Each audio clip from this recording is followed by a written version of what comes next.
Imagine being the invisible kid in class, the one everyone overlooks, until one day your mind flips the script.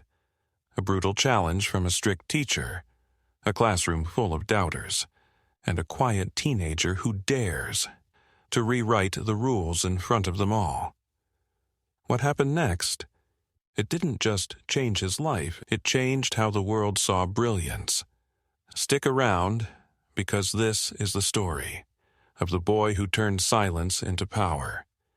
If this story touches something deep in you, please take a second to subscribe and help us reach our first 1,000 subscribers.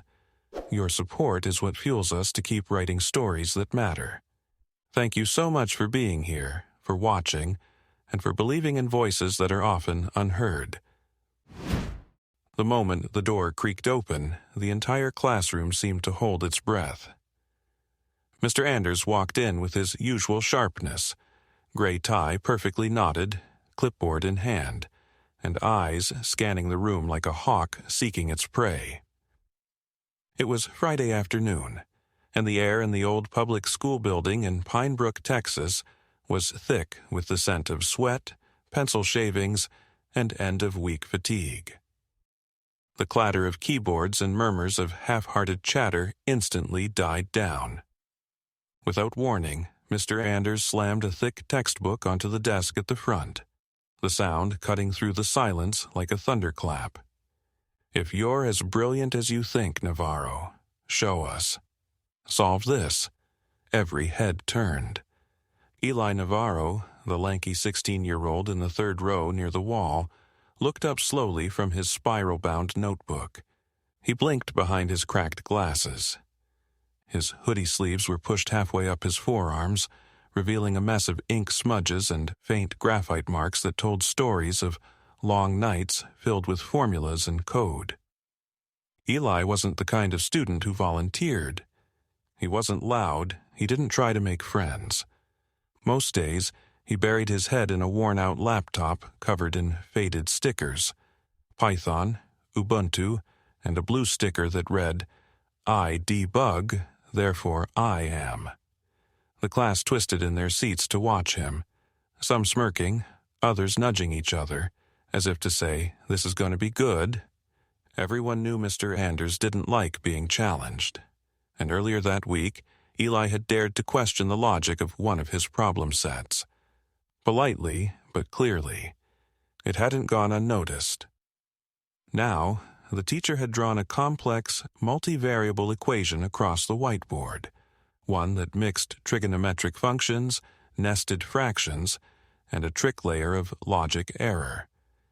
It looked more like a trap than a question, one designed to prove a point, one meant to humble. Eli stared at the board. His heart thudded, not from fear, but from familiarity. Challenges like these were puzzles to him, whispers from the universe asking to be solved. But this wasn't just any puzzle, this was personal. From the back row, someone muttered, "Bet he freezes."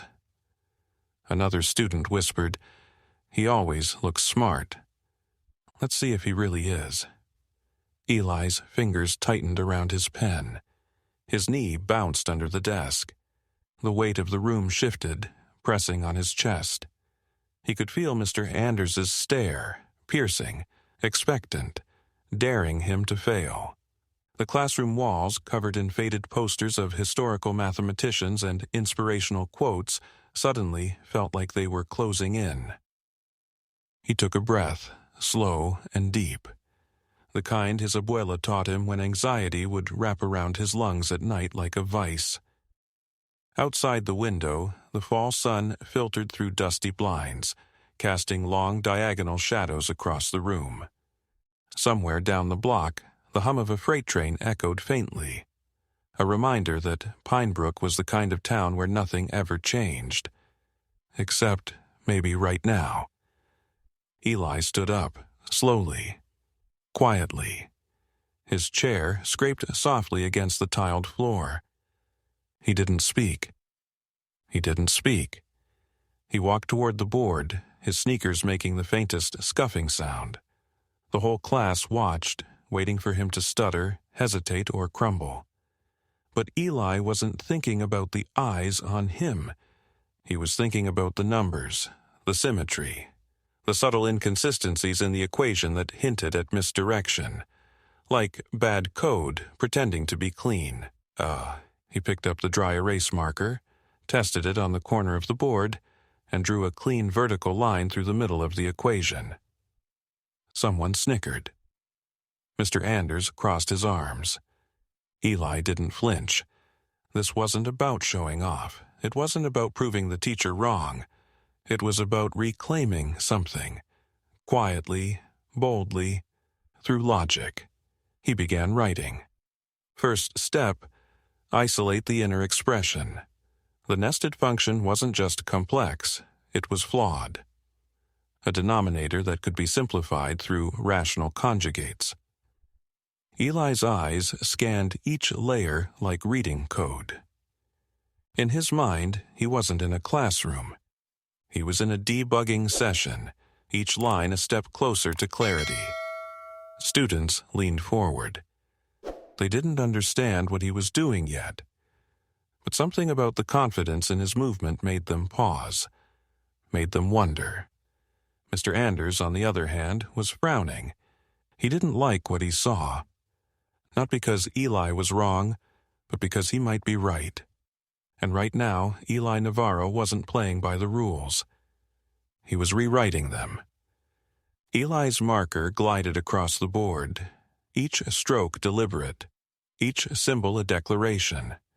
The chaos of the original equation began to take shape, not by following the standard sequence of steps Mr. Anders drilled into the class, but by unraveling it through patterns Eli had taught himself to see.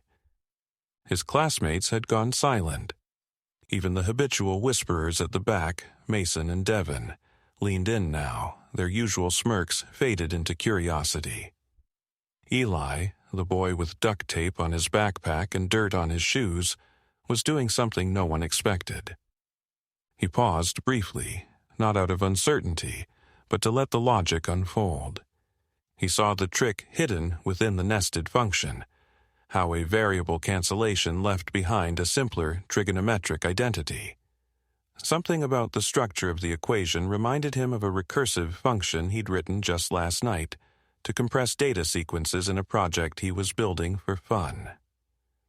He smiled faintly. A soft cough broke the silence. Mr. Anders cleared his throat. "This isn't how I taught it," he said, the words slicing into the air like a cold wind. Eli nodded slightly, without turning. "I know," he replied quietly. It was the first time he'd spoken since standing. "I'm not solving it your way." Gasps fluttered like nervous birds across the classroom. No one talked to Mr. Anders like that. Not even the valedictorian candidates, not even the star athletes who were normally allowed to coast through tough questions. Eli didn't say it to provoke. It wasn't defiance, it was just the truth. And truth, when spoken plainly, carries its own kind of power. Mr. Anders stepped closer, arms folded. "So, what are you doing then, Navarro? Teaching your own math class now?" Eli turned slightly, his expression unreadable. "No," he said, "just trying something different." He returned to the board. His marker moved again, crossing out parts of the original equation, circling new pathways, annotating like a coder explaining a script. Each transformation was elegant, minimal. A few students began to murmur softly, nudging each other. "Wait, he's actually getting somewhere. I think it makes sense." And for the first time, someone added quietly, "This is kinda cool." Eli didn't hear any of it. Not fully. He was deep inside the problem now, like a diver beneath the waves, following a thread of logic through the depths.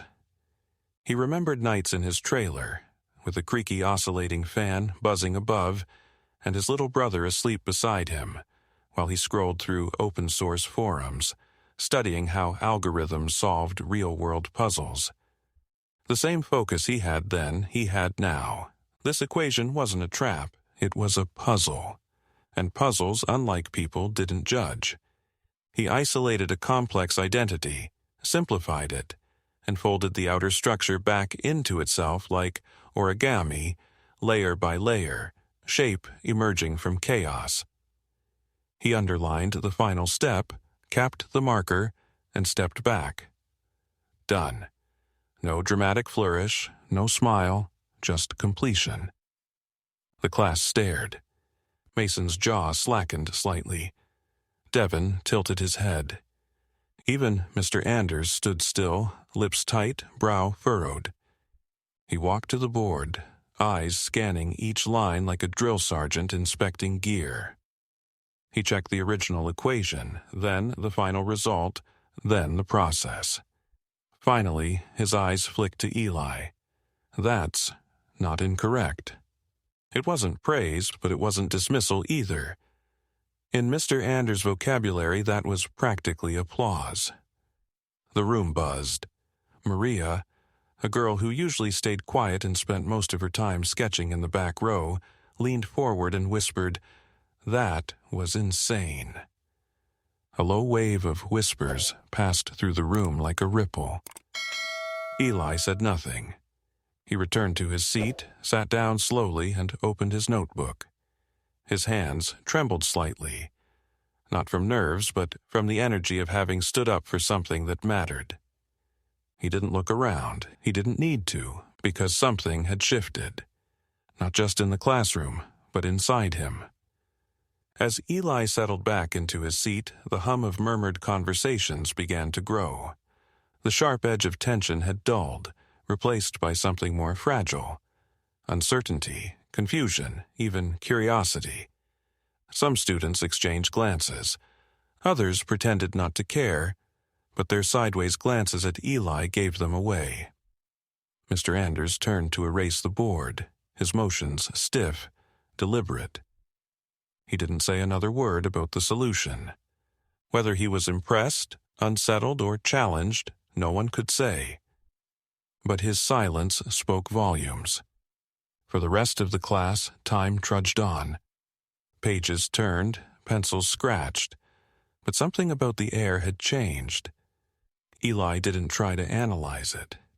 He just focused on his notes, quietly sketching out the logical branches that had led to his answer. He wasn't trying to brag. He just needed to see it one more time, to prove to himself it hadn't been a fluke. When the bell finally rang, a sound that usually brought collective relief, it was met with hesitation.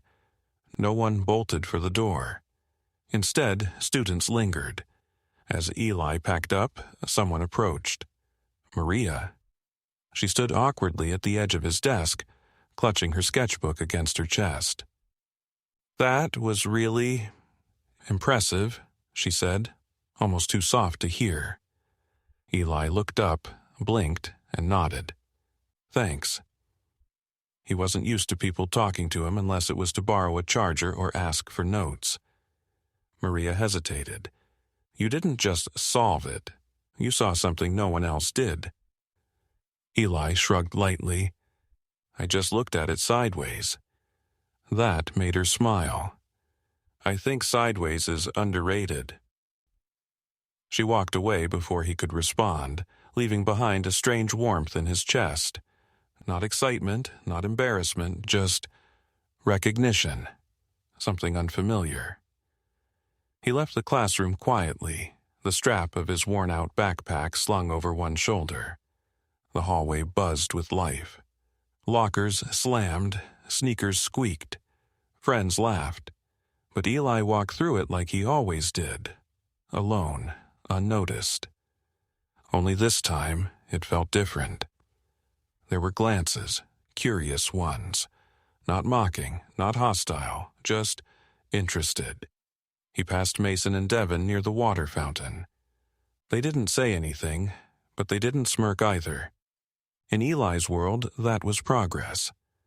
By the time he reached the bike rack outside, the wind had picked up. Leaves rustled along the pavement. The school's flag snapped softly in the breeze.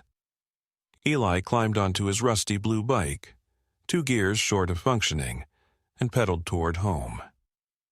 Pinebrook was quiet in the late afternoon, a town of truck stops, metal sheds, and diners that hadn't changed their menus since the 70s. The kind of place where people stayed unless something forced them out. Eli didn't hate it, but he often felt like he didn't quite belong in it either. He lived in a trailer park just past the train yard, a row of tin-roofed homes lined up like dominoes. His was number 12.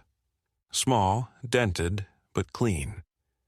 His abuela kept a small garden out front, tomatoes, peppers, and a lone basil plant that somehow refused to die. He parked the bike, grabbed the mail, and stepped inside. The air smelled of warm tortillas and lemon cleaner. "You're home early," Abuela called from the tiny kitchen.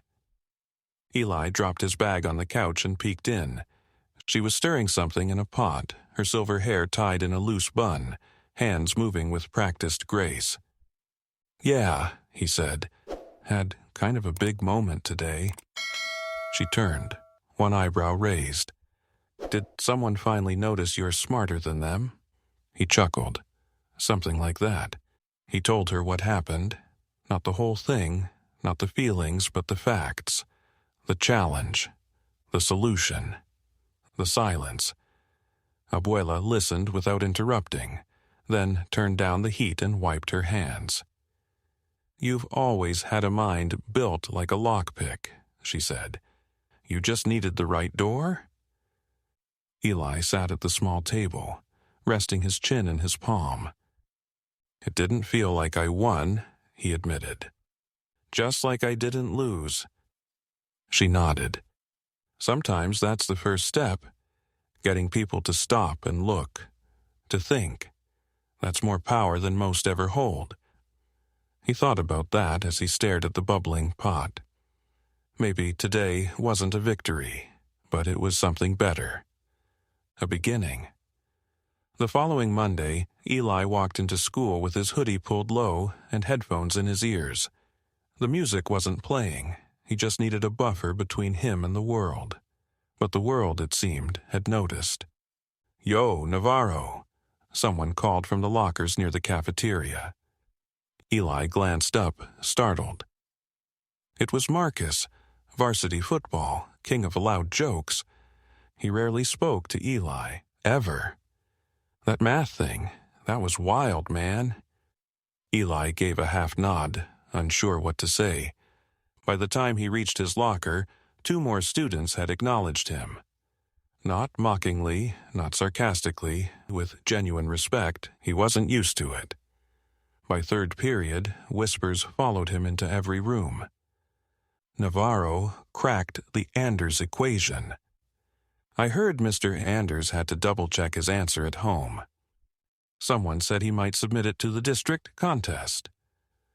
None of it was confirmed. But that didn't stop the stories from growing. Maria passed him a note in AP English. "You might be a legend now. Hope you're ready." He folded the note slowly, slipped it into his notebook, and pretended not to smile. But beneath the quiet exterior, something had shifted. Eli didn't feel invincible, far from it, but he didn't feel invisible anymore either. At lunch, he took his usual seat under the window near the vending machine where no one else sat.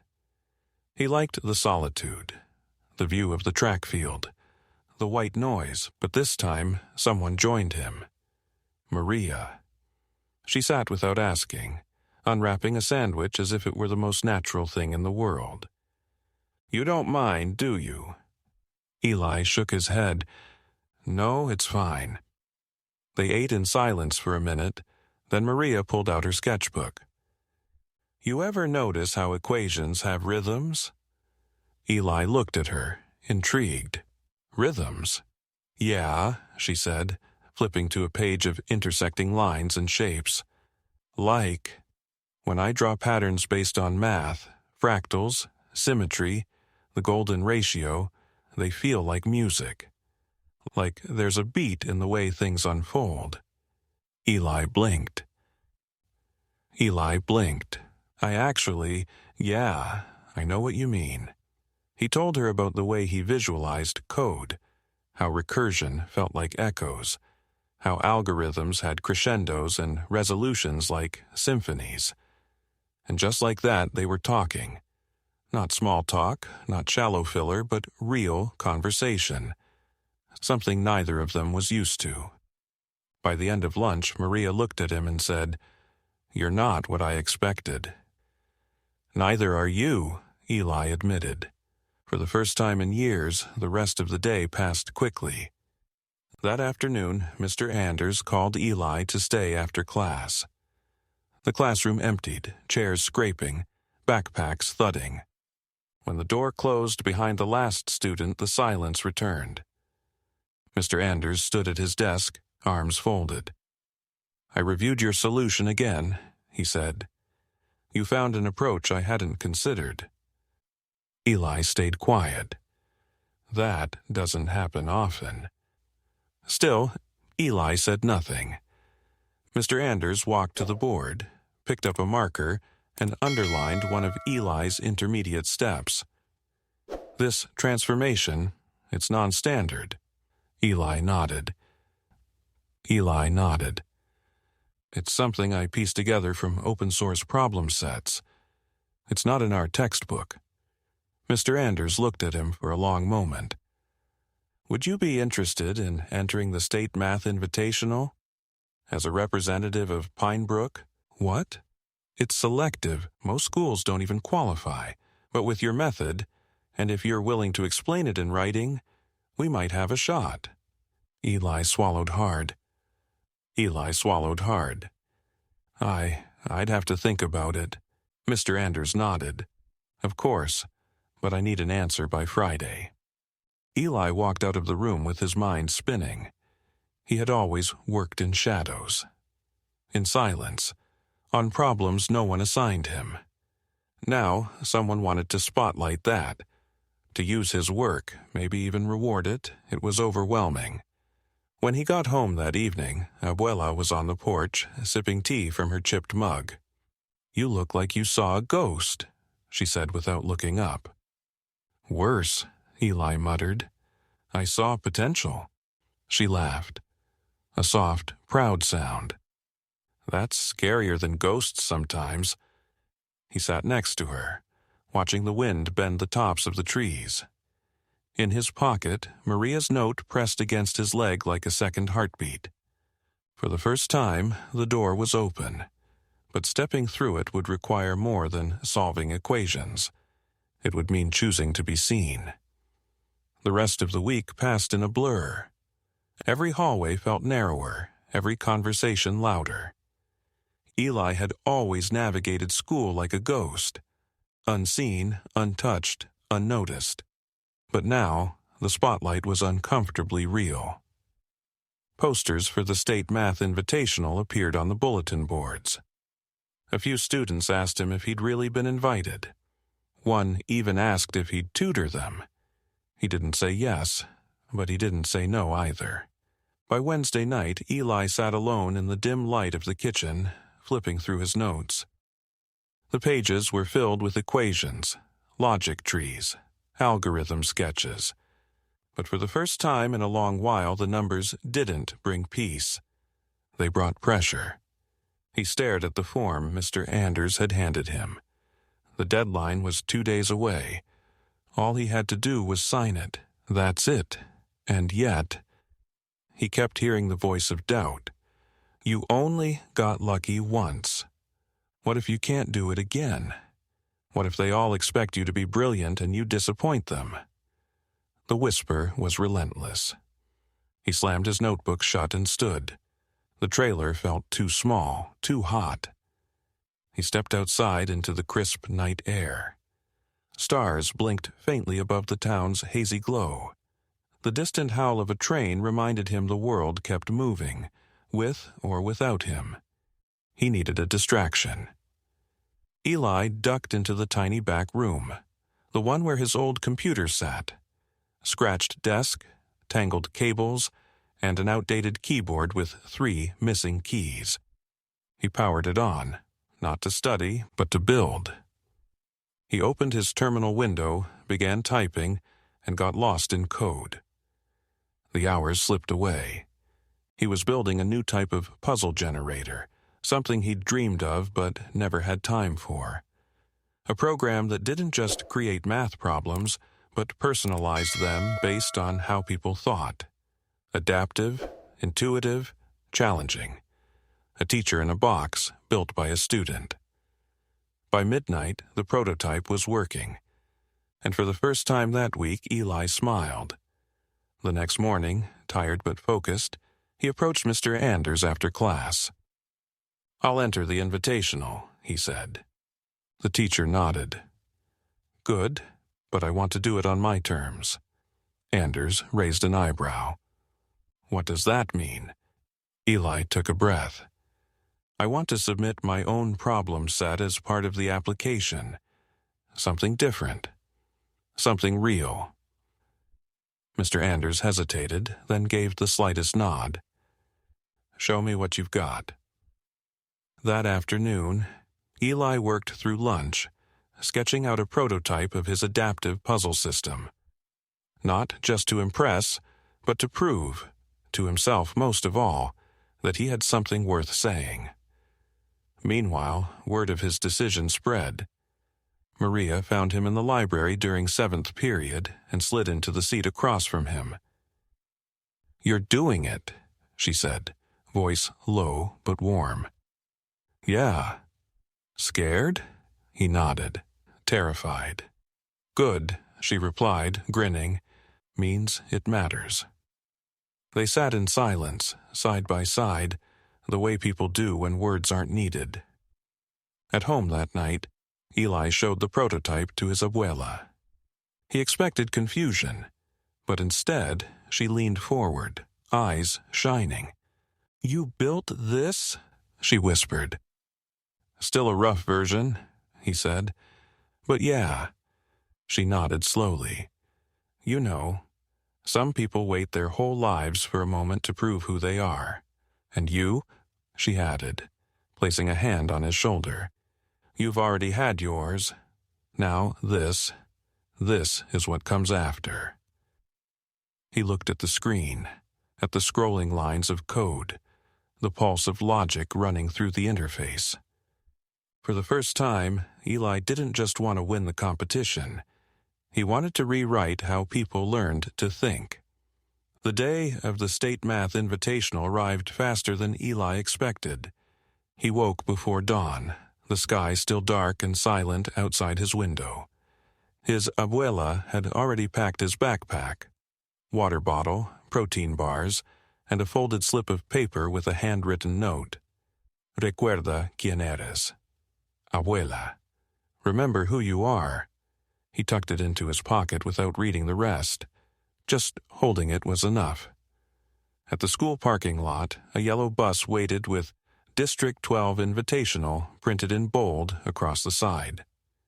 Mr. Anders stood at the door, clipboard in hand, calling names. Eli climbed on last, eyes scanning the rows of unfamiliar students. Some in suits, some in school jackets, all quiet with tension. He found an empty seat near the back. Maria hadn't come. She wasn't part of the math team. But as the bus pulled away, he saw her standing across the lot, arms folded, a sketchbook clutched tightly to her chest. She gave him a small salute with her fingers. He smiled faintly, then turned to the window. The ride was long, over an hour through dry plains and quiet suburbs. Eli spent it reviewing his problem set, fingers drumming against his knees, trying to chase away the whispering voice of doubt. "You're out of your league. These kids go to academies. They've had tutors since they were 5. But beneath that voice, another one echoed louder. "You've seen things they haven't. You solve problems not from memory, but from instinct. You've built solutions from nothing." The bus pulled up to a modern glass building, the Oak Ridge Academic Center. It gleamed under the rising sun like something out of a tech campus. The banner read, State Math Invitational, where logic meets brilliance. Eli stepped off the bus and into a sea of polished students, coaches, cameras, and clipboards. The air buzzed with competition. Mr. Anders handed him a schedule. You're in room 4B. First round is individual logic reconstruction. Eli nodded and followed the signs inside. Room 4B was sterile. White walls, fluorescent lights, rows of chrome laptops. The proctor explained the rules, timed problems, increasing difficulty, instant feedback, no calculators, no notes. The moment the clock started, Eli's fingers flew across the keyboard. The first problem, a set of cascading inequalities, took less than a minute. The second, a probability twist, required mapping a logic tree. The third was unfamiliar, almost malicious in its complexity. But Eli didn't panic. He leaned into the challenge. His fingers moved with a rhythm born not from rote learning, but from nights spent debugging broken scripts, deciphering broken logic, learning to see what others missed. By the time he reached the final question, he was drenched in sweat, but focused. It wasn't just math anymore, it was storytelling. Flow, movement. He solved the last line with 3 seconds left. A notification popped up. Section complete. Results pending. The room was silent except for the ticking of the analog clock. Eli exhaled. Then came the team round. 6 students per table, randomly assigned. Eli's group included 2 prep school students in tailored suits, a girl with noise-canceling headphones, and a tall boy who barely made eye contact. They were assigned a real-world problem. Optimize a city's emergency response routing algorithm under stress constraints. The others began bickering immediately, debating which method was best, arguing about models, disagreeing on terminology. Eli watched, listened. Then, calmly, he reached into his bag, pulled out a flash drive, and said, I've actually been building something like this. It's not perfect, but it might help. They stared at him. One scoffed. You brought code? I don't memorize theory. I build things. This maps traffic load in real time based on variable incidents. The girl with the headphones leaned over, curious. Show me. Within minutes, they were running Eli's program, modifying it, plugging in scenarios. The room shifted, the arguing stopped. The team started working like an actual team. By the time their timer ended, the proctor raised an eyebrow at their result. You solved the primary scenario, and the bonus optimization. That's rare. The suit-wearing boys looked at Eli, stunned. He just shrugged. I guess building sideways pays off. The final bell rang. The judges had deliberated for nearly an hour. Students milled about the courtyard outside the auditorium, some nervously reviewing their performance, others already celebrating. Eli stood off to the side, hands buried in his hoodie pocket, eyes fixed on the screen above the auditorium stage where results would be posted. He wasn't sure what he was hoping for. Victory, recognition, or maybe just proof to himself that he belonged here. Maria's sketchbook page flashed through his mind, swirling shapes, looping arrows, a pattern labeled How Eli Thinks. It had made him laugh when she gave it to him yesterday, but now it felt like armor, something that reminded him that his mind, unusual, quiet, non-linear, had value. Suddenly, the crowd shifted. The screen lit up. Individual results. First place, Parker Liu, Academy West. Second place, Eli Navarro, Pinebrook High. Third place, Samira Raj, Hillstone STEM. The air around Eli thickened. Gasps rippled through the crowd. Wait, who's Navarro? Isn't that the kid with the hoodie? Where the hell is Pinebrook? Mr. Anders walked over, expression unreadable, then extended his hand. You just put our school on the map. Eli shook it, but his gaze was still on the screen. Then the team results appeared. Team Scenario Challenge, highest optimization score. Team 4B, Navarro, Chen, Delgado, Patel. His name was on that list too. He hadn't just placed. He had helped lead a team of strangers to the top spot, by trusting his instincts, by offering something unconventional. The MC stepped up to the mic. Please welcome to the stage our winners for both categories. Cheers erupted. Applause followed. But as Eli walked toward the front, he didn't see the crowd. He saw Maria's smile. His abuela's hands in flour. His little brother peeking at his computer screen asking, "What's that do?" He took the stage not as the quiet kid in the back row, but as someone who had earned this space. The medal felt heavy on his neck, but it wasn't the weight that moved him. It was the silence afterward. The way people looked at him differently. Not because he'd won, but because they'd seen something unexpected, something real. Later, as the buses loaded to leave, one of the prep school boys from Team 4B approached. "You wrote that code yourself?" he asked. Eli nodded. From scratch. Got a GitHub? Eli smirked. A messy one. The boy laughed. Messy's where the good stuff lives. Let me know if you ever want to build something real. As the bus rolled back toward Pinebrook, Eli stared out the window, watching the lights blur into the night. He had stepped into the spotlight not by imitating others, but by thinking differently, by choosing to trust the quiet parts of himself, by writing his own way in a world of pre-written answers. When the bus pulled back into Pinebrook, the stars had taken over the sky. The parking lot was mostly empty, but one figure stood waiting beneath the yellow glow of a flickering lamp. Abuela. She waved when she saw him, her faded shawl fluttering like a flag of quiet pride. Eli stepped off the bus, medal tucked in his pocket, and walked into her hug. "You came," he whispered. "Of course I did," she replied. "You came back different." That night, over warm tortillas and cinnamon tea, Eli told her everything. Not just the results, but the moment when the team listened, when the code worked, when he stopped doubting what made him different. She listened like it was a prayer. In the days that followed, word spread.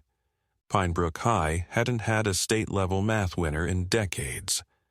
Mr. Anders wrote a special bulletin for the front office. The principal invited Eli to speak at the next assembly. A local reporter came to interview him, called him the algorithm kid. But Eli wasn't chasing fame. He had already turned back to his code. Now, he wasn't building puzzles just for himself. He was creating an online platform, a space for students like him, who didn't fit into textbook logic or traditional methods, where kids could explore patterns, solve real-world problems, and feel seen. He called it Sideways. Because sometimes, he explained on the homepage, the straight path isn't the smartest. Maria designed the logo, a looping infinity symbol, drawn like a sideways 8 with one path breaking out of the loop. It wasn't long before students from other towns logged in. They left comments. Finally, something that makes sense. I didn't know math could feel like this. This platform sees me. Eli responded to every message, and each time he remembered the moment in Mr. Anders' classroom when the board became a battleground, and then a breakthrough. One afternoon, Maria stopped by his trailer with a sketch. It was him, standing at the board, chalk in hand, eyes clear. At the bottom, she'd written, "You changed the rules so the rest of us could play." He hung it above his desk, not as a trophy, but as a reminder that the quietest kids often carry the loudest truths. That brilliance isn't loud, it's persistent, and that sometimes all it takes to change the world is one brave mind refusing to be invisible. Eli Navarro wasn't the loudest. He wasn't the most confident.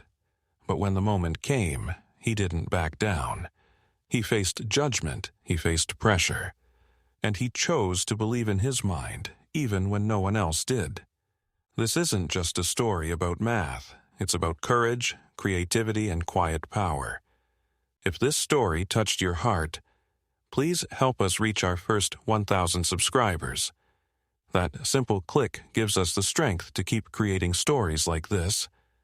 Thank you for supporting real, human stories. The kind that remind us, you don't have to be loud to make a difference.